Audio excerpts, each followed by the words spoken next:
বিকেল 4টে, আর এখন থেকে আজকে ভিডিওটা স্টার্ট করছি। তো আজকেও দেখছেন একটু রেডি হয়ে গেছি। এখন আমরা একটু বাইরে বেরোবো, মানে বেড়াতে যাব। বেড়াতে বলতে সেরকম কোথাও নাই, আশেপাশেই আমাদের গ্রামের ভেতরেই।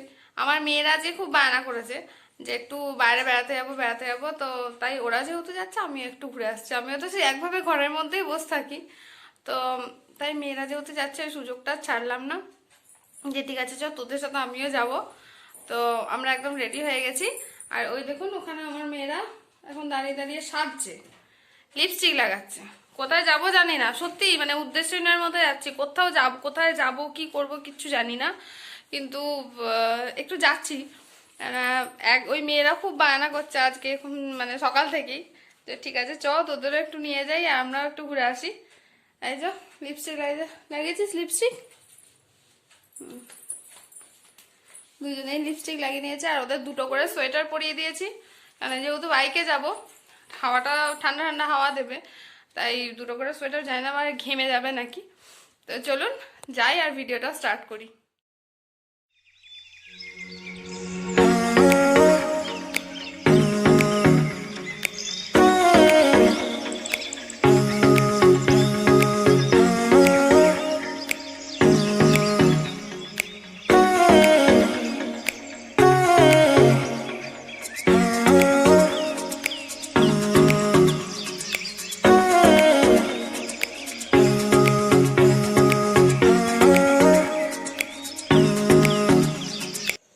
আমরা ঘুরতে ঘুরতে এখন একটা মন্দিরে চলে এসেছি, আমাদের বাড়ির খুবই কাছে। কিন্তু আমরা এতদিন কেউ জানতাম না যে আমাদের বাড়ির কাছে এত সুন্দর একটা মানে তারা মায়ের মন্দির আছে। তো আমরা সেই জন্য ঘুরতে মানে শুনেছিলাম একজনের মুখে, তো সেই জন্য আমরা ঘুরতে ঘুরতে চলেও এলাম। মানে এসেই মনটা ভালো হয়ে গেল হঠাৎ করে, মানে আমাদের বাড়ি থেকে একটু দূরে, খুব দূরেও যে বলবো সেটাও না।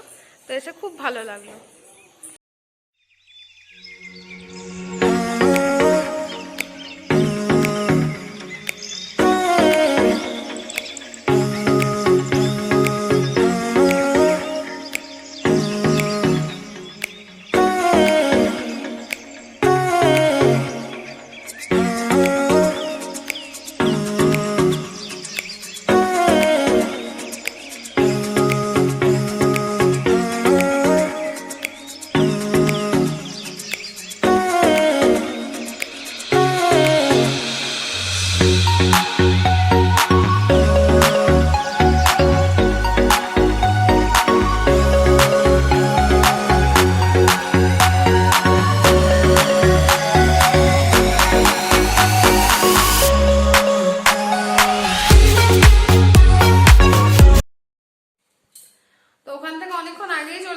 আর এখানে এসে এই যে মেয়েরা পড়তেও বসে পড়েছে, আর পড়তে পড়তে আবার জল তেষ্টা পেয়ে গেছে, তো জল খাচ্ছে।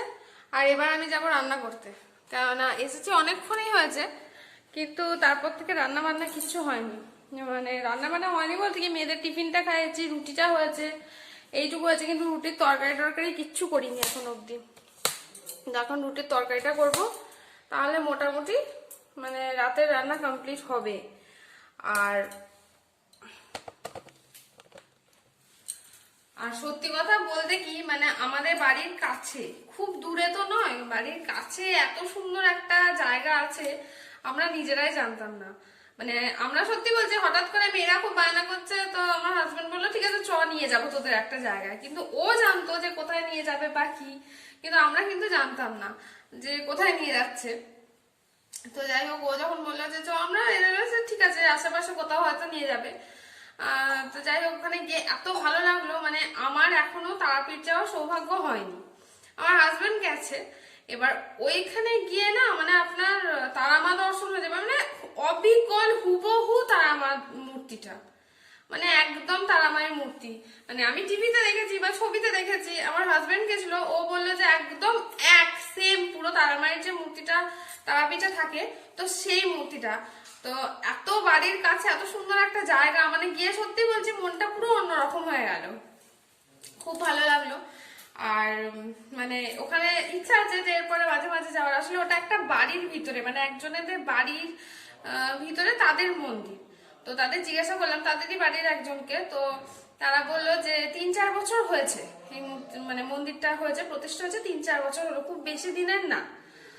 তো এই ব্যাপার। আর হঠাৎ করে আরেকটা জিনিস আমরা দেখলাম যে ঠাকুরের ছবি তোলার মনে হয় কোনো নিষেধ বা কিছু একটা আছে, এরকম একটা ব্যাপার। কেন আমরা ছবিটা ঠিক তুলতে পারলাম না, মানে ঠিক যখন তুলতে গেলাম না একটা কি বলবো বলুন তো, অলৌকিক ব্যাপার টাইপের হঠাৎ করে লোডশেডিং হয়ে গেল।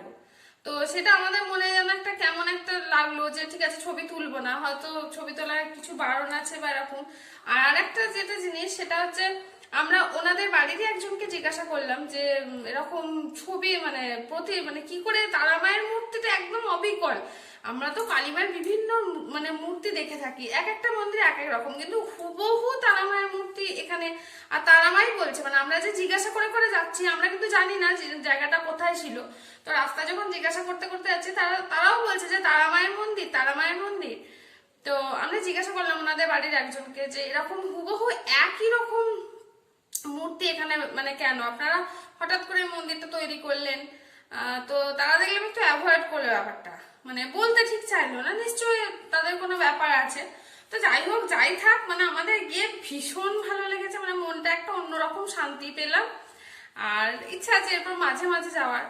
দেখলাম তো অনেকেই পাশাপাশি অনেকেই যাচ্ছে, ওনাদের পাড়ার বা সারাউন্ডিংস চারপাশের লোকজন যাচ্ছে। আমরা এই যে একটু দূর থেকে গেছি, তো পুজো তো দেখা হলো না, কারণ সন্ধ্যা সন্ধ্যা হয়ে যাচ্ছিল। আসলে আজকে আমরা বেরিয়েছি 4টের সময়, কিন্তু যখন বেরিয়েছি ভীষণ মেঘলা ছিল, তো সেই জন্য আমাদের আর দেখার মানে পুজো দেখার সৌভাগ্যটা হলো না।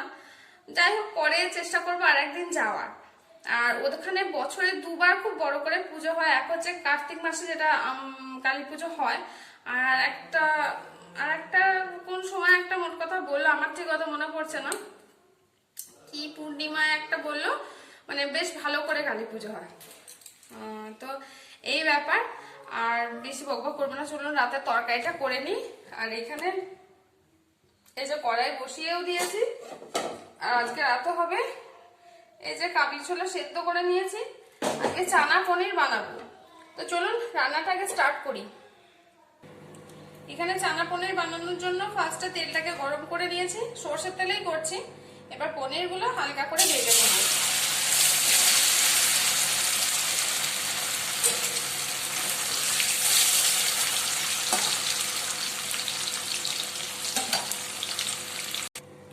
এখানে সমস্ত পনিরগুলো আমি ভেজে তুলে নিয়েছি।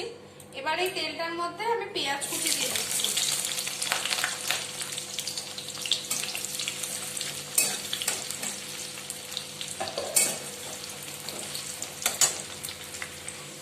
পেঁয়াজ এখানে ভালোভাবে ভাজা হয়ে গেছে, তো এবার আমি এই মশলাটা দিয়ে দেবো।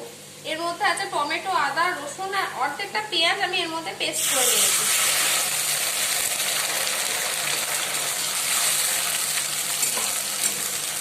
এবার ভালো করে মশলাটাকে কষিয়ে নেব।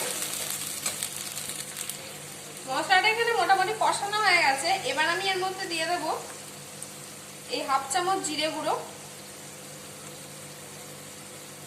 ধনে গুঁড়ো আর লঙ্কা গুঁড়ো তো জানেন আমি দিই না,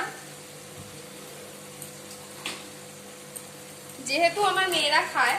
আর এবার আমি দিয়ে দেবো এর মধ্যে অল্প একটু হলুদ গুঁড়ো।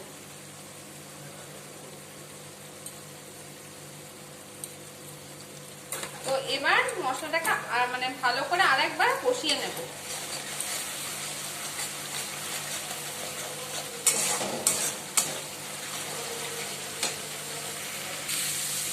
এখানে দেখুন মশলাটা ভালোভাবে কষানো হয়ে গেছে, তেলও ছেড়ে দিয়েছে। তো এবার আমি এর মধ্যে দিয়ে দেবো হচ্ছে একটু টক দই। এই টক দইটা আমি আগে থেকেই ফেটিয়ে রেখেছিলাম। তো এবার এই টক দইটা দিয়ে আরেকটু ভালো করে কষিয়ে নেব।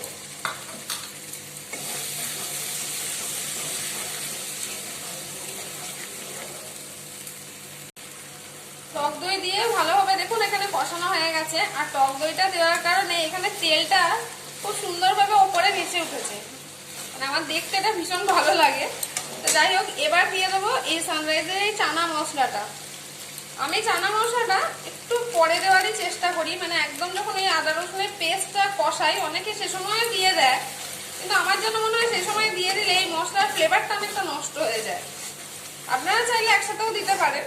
তো এইটা দিয়ে আমি ভালো করে আর একবার মশলাটাকে মানে কষিয়ে নেব, হালকা, খুব বেশি না, আর একটু ভালো করে মশলাটাকে কষিয়ে নেব। এবার দেখুন এখানে সমস্ত মশলা ভালোভাবে কষানো হয়ে গেছে। এবার আমি এর মধ্যে এই চানা ডালটা দিয়ে দেব।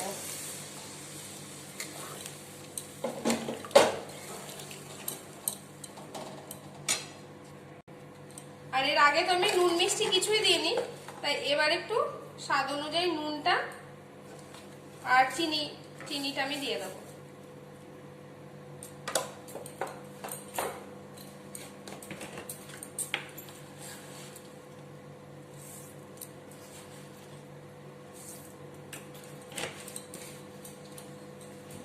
তো দিয়ে আর অল্প একটু ওই যে টক দইয়ের বাটিটা ধুয়ে অল্প একটু জল আমি দিয়ে দিচ্ছি। মানে টক দইটা লেগেছিল, তাই নষ্ট করবো না, বাটিটা ধুয়েই অল্প একটু জল দিয়ে দিচ্ছি। আর দিয়ে দিচ্ছি অল্প একটু গরম মশলা গুঁড়ো। তো এবার এটা ফুটতে থাক, আর সেরকম কিছু এর মধ্যে দেওয়ার নেই। তো ফুটে গেলেই মোটামুটি রেডি। এখানে দেখুন তরকারি একদম ফুটে গেছে। আর আমি না এর মধ্যে অল্প কিছু ক্যাপসিকাম কুচিয়ে দিয়ে দিয়েছি। এটা মানে আমার ভালো লাগে তাই আমি দিয়েছি, অপশনাল, আপনারা দিতেও পারেন নাও দিতে পারেন, ওই জন্য আপনাদের দেখাইনি। মানে তরকারিটা যখন ফুটছিল কাঁচা ক্যাপসিকাম আমি কেটে সরু সরু করে কেটে এর মধ্যে দিয়ে দিয়েছি। আর এবার আমি এর মধ্যে দিয়ে দেবো এই কসুরি মেথি একটু। আর এবার এই পনিরগুলোও দিয়ে দেবো।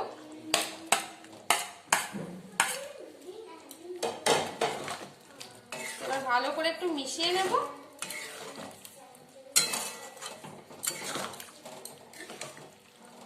ব্যাস, তরকারি কিন্তু একদমই রেডি, মানে এরপর আর কিছু করার নেই। এবার গ্যাসটা আমি বন্ধ করে দেব। আর ঝালটা ওই চানা যে মশলাটা দিলাম ওটাতে দেখবেন একটু ঝালের ফ্লেভার থাকে, কিন্তু মানে ওটা দেওয়ার পর আলাদা করে ঝাল দেওয়ার খুব একটা প্রয়োজন হয় না। তো যাই হোক, আপনারা যারা ঝাল খেতে ভালোবাসেন তারা দেবেন। তো এবার আমি এর মধ্যে উপরে একটু ধনেপাতা ছড়িয়ে দিচ্ছি। শীতকালে যে কোনো তরকারিতে ধনেপাতা মাস্ট, মানে আমাদের কাছে আর কি। ধনেপাতার একটা এই যে গন্ধটা দারুণ লাগে।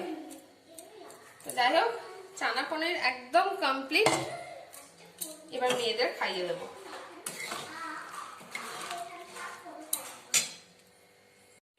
রান্না তো দেখলেন হয়ে গেছে, এবার মেয়েদের খাইয়েও দেবো। তো আমার মেয়েরা কি করছে একটু দেখিয়ে দিই।